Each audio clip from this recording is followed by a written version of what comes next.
toutes et à tous, n'hésitez pas à vous installer. Merci de participer ce soir à cette After Work Alliance Digitale consacrée au gaming. Une soirée au cours de laquelle vous allez découvrir les chiffres évidemment du secteur, des chiffres qui ont été révélés ce matin. On va également voir les différentes étapes pour la création d'un jeu vidéo, les problématiques également de monétisation de jeux vidéo et également quelques use cases d'annonceurs qui vont adopter le gaming dans leur stratégie de communication digitale. Et on va démarrer tout de suite par un mot d'accueil de Jean-Baptiste Godino, qui est déjà parmi nous, exécutif VP de Gameloft, que l'on peut accueillir sous un tonnerre d'applaudissements. Bonsoir.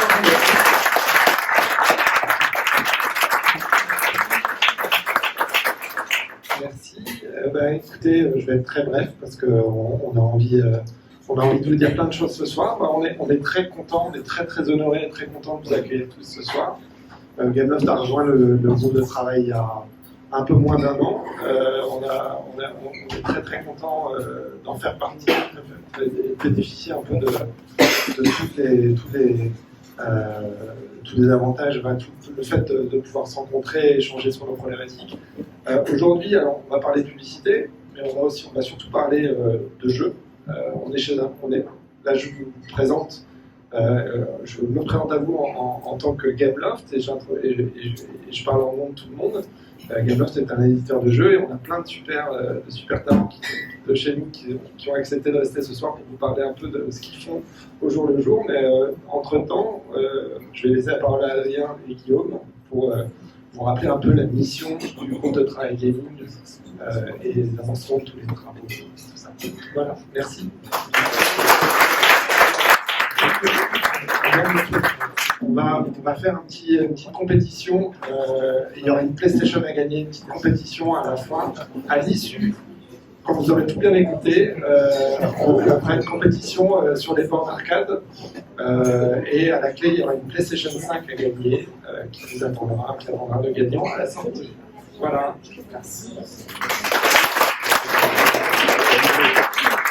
Merci beaucoup Jean-Baptiste. Il n'y a pas des PlayStation 5 à chaque événement du groupe de travail malheureusement, donc vous êtes bien tombés. Bonsoir à toutes et à tous. Donc moi je représente avec mon compère Guillaume le groupe de travail de l'Alliance Digitale spécialisée sur le gaming et publicité. Merci beaucoup Jean-Baptiste, Hugues et toute l'équipe Gameloft. Et pour l'accueil bien sûr, mais aussi pour tout le boulot, pour le cerveau derrière depuis un an pour faire cette présentation et pour tout le contenu qu'il y a derrière, au-delà des petits fours et des consoles et des jeux et plein de choses. Mais merci pour la participation active. On fait donc partie de l'Alliance Digitale, c'est pour ça que nous sommes là. L'Alliance Digitale va pouvoir parler programmatique, audio programmatique, DOH, plein de choses. Il y a plein de commissions de travail, il y a plein de groupes de travail, et il y a plein de productions. L'année dernière, sur le groupe de travail gaming, on a publié le premier panorama gaming, en tout cas le premier de l'Alliance Digitale, sur le sujet gaming et publicité, mais aussi un lexique, glossaire pour y voir clair. Et puis surtout, c'était long, un livre blanc, le premier livre blanc sur la publicité, in-game et out of the game, voilà, pour couvrir toutes les facettes et donner envie aux annonceurs de tester le gaming et la publicité. Voilà, donc le groupe de travail regroupe toutes ces entreprises participantes. Il y a donc à la fois des éditeurs de jeux, il y a des networks, il y a des plateformes, il y a des régies publicitaires, il y a des agences médias comme la mienne, des agences créatives. Voilà, vous êtes tous les bienvenus pour participer et c'est toute cette communauté, on est à peu près 25 personnes, je dirais, à travailler sur le groupe de travail, on se réunit pendant toute l'année. Merci Victoire d'animer, de nous relancer, de nous organiser pendant toute l'année au sein de l'Alliance Digitale pour arriver à des productions. On mettra cette année, bien sûr, à jour glossaire, livre blanc et panorama. Je voulais faire une petite introduction avant de passer la parole à Guillaume sur le principe d'industrie créative et d'industrie culturelle. Moi, je travaille en agence média chez Mindshare. On est habitué à lier le gaming d'être toujours dans une recherche de KPI, de performance, de ROI, ROAS, retour sur l'investissement publicitaire. Donc on est toujours dans cette logique-là, et dans les conversations qu'on a avec nos clients, il y a certains de mes clients dans la salle, bonjour, on se dit, mais oui, mais il faut absolument qu'il y ait un retour sur investissement, ça va être quoi le KPI qu'on va suivre, ça va être, est-ce qu'on va le comparer avec YouTube, est-ce qu'on va le comparer avec de la télé, est-ce qu'on va le comparer avec du search, comment est-ce qu'on va s'y prendre, etc. Donc ça, c'est des choses qu'on aborde, et c'est des choses, allez voir les cas, il y a beaucoup de cas ce soir qui sont fabuleux, qui sont très très bons. Et moi, je voulais rappeler aussi que c'est aussi un lien avec la créativité. Et donc Gameloft, on est dans une industrie qui est une industrie créative, une industrie culturelle. Donc les gens qui vont vous présenter des choses ce soir travaillent dans ce domaine-là, pas que dans l'industrie publicitaire. Et en fait, tout ça, ça permet, alors j'ai pu mettre à jour le chiffre de 6,1 milliards d'euros, et plus 5 milliards ou 5 milliards et quelques, parce que les chiffres qu'a publié le CEL sortent tout juste aujourd'hui. Mais voilà, c'est beaucoup de talents qui travaillent, plus de 12 000 personnes qui sont liées à ça, beaucoup de studios de formation, la créativité est très forte en France et reconnue partout dans le monde grâce à des gens comme Gameloft et d'autres éditeurs, etc. Donc on est une industrie créative. Et ça tombe bien, parce que quand on veut relier ça avec un travail de marque, avec des annonceurs, et pour le coup, agence média ou groupe média comme celui pour lequel je travaille, on est à fond sur ces sujets-là. Il y a un des plus grands événements dans le monde qui s'appelle les Cannes Lions, qui a lieu en juin chaque année à Cannes et qui vient récompenser la créativité pour les annonceurs. Et pendant des années, la créativité elle était très liée à des leviers, comme évidemment la télé, l'affichage extérieur, pourquoi pas le mobile, des choses comme ça. Mais depuis l'année dernière, pour la première fois, dans la catégorie Entertainment que vous voyez à droite, il y a une catégorie Gaming. C'est pour voir si vous suiviez des intros. Mais voilà, il y a une nouvelle catégorie qui est une catégorie Gaming et qui vient donc récompenser les annonceurs sur leur créativité, spécifiquement sur la partie gaming. J'en ai sélectionné 4 ce soir et je ne présenterai pas les cas en détail parce qu'il y en a plein d'autres après. Mais ça, ce sont des cas qui ont gagné des Lions à Cannes et des Lions à Cannes pour des agences créatives. Donc, moi, je fais partie de WPP. Il y a des agences comme Ogilvy et KQA qui viennent travailler toute l'année pour obtenir les Lions à Cannes, qui viennent récompenser leur travail et la créativité pour les annonceurs. On travaille, nous, avec les autres agences médias pour apporter de la performance sur les plans médias qui sont alliés à ça. Mais voilà, ils ont inventé Los Santos, qui est un jeu qui ressemble évidemment à GTA, mais avec une simulation du réchauffement climatique à plus 3 degrés pour voir l'impact que ça peut avoir sur le gameplay qu'on peut avoir pour sensibiliser, pour Greenpeace, bien évidemment, au réchauffement climatique. Un deuxième gold pour FIFA 2023, dans lequel ils ont intégré la série que vous avez peut-être vue, qui s'appelle Ted Lasso, qui est absolument fantastique, hilarante, sur un coach de football américain qui devient coach de foot en Angleterre. Et ils l'ont intégré dans le gameplay de FIFA 2023 avec le personnage de Ted Lasso et plein d'autres. Voilà, Oreo et enfin Dell qui a créé une gaming cap, donc une casquette pour pouvoir jouer et ressentir via des capteurs pour les personnes qui sont malentendantes toutes les simulations de jeux quand on joue à des jeux de guerre ou des simulations, parce qu'ils perdaient évidemment par rapport aux autres puisqu'ils ne pouvaient pas entendre les tirs qui se passaient autour d'eux à 360 degrés. C'est une innovation qui a été faite par une agence pour Dell avec cette gaming cap. Ces 4 exemples, il y en a plein d'autres, mais voilà, c'est aussi une invitation pour les marques à aller travailler le gaming. Les autres fois, on a fait des afterwork, on a parlé des formats, on a parlé des modes d'achat, on a parlé de choses assez techniques d'un point de vue média. Voilà, n'oublions pas que c'est une industrie culturelle, une industrie créative, et dans laquelle voilà, des gens comme Gameloft nous permettent de nous exprimer. Voilà. Merci Adrien. Bonsoir à tous. Alors, je veux bien que voilà, tu me mettes le Figma.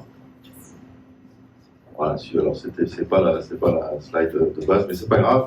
Bonsoir à tous, je suis Guillaume et je suis le président de la société Gatsby. Gatsby, c'est Ads dans Game, donc on fait de la publicité dans les jeux vidéo. Moi ce soir, et là, je vais vous parler du cadre de diffusion, parce qu'effectivement, quand on va voir une marque, la première chose qui pose, entre guillemets, ou qui pourrait poser problème, c'est le cadre de diffusion. Les marques, généralement, connaissent 1, 2, 3, 4, 5 jeux. Ils connaissent League of Legends, ils connaissent FIFA, ils connaissent Fortnite, ils connaissent peut-être un peu Roblox. Mais en fait, des jeux, il y en a 700 qui sont créés par jour. Je crois que c'est une stat qui va si vous êtes partagé tout à l'heure. Donc il y a énormément de jeux avec une audience qui est littéralement monstrueuse.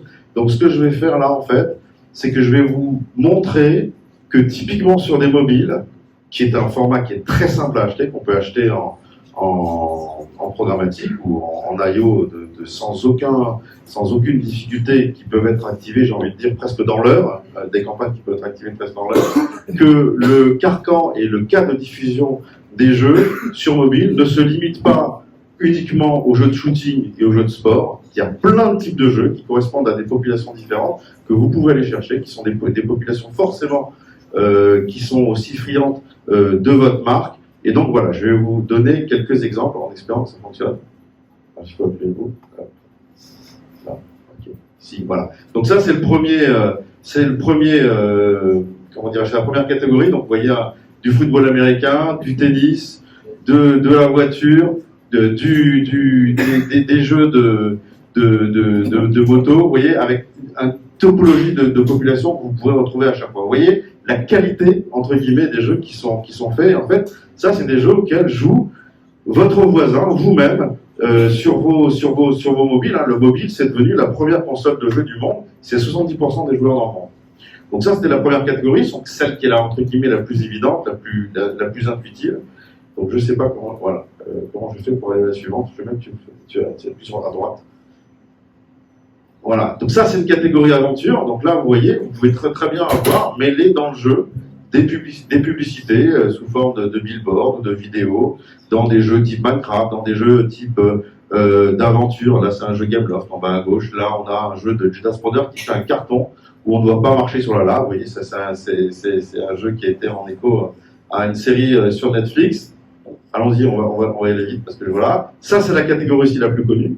C'est une catégorie de shooting où on a encore une fois un jeu Gameloft en bas à droite, un jeu de T-Notes, vous voyez, un studio dont vous n'avez jamais entendu parler. Et vous voyez, même si c'est un jeu qui est un peu spécial et qui n'accepte pas toutes les marques, la qualité, entre guillemets, des jeux qui sont effectivement proposés. Ça, c'est un petit jeu facile à gauche de chez Ubisoft. Là, c'est des jeux pour les enfants. Donc là, typiquement, quand on a une marque qui veut s'adresser aux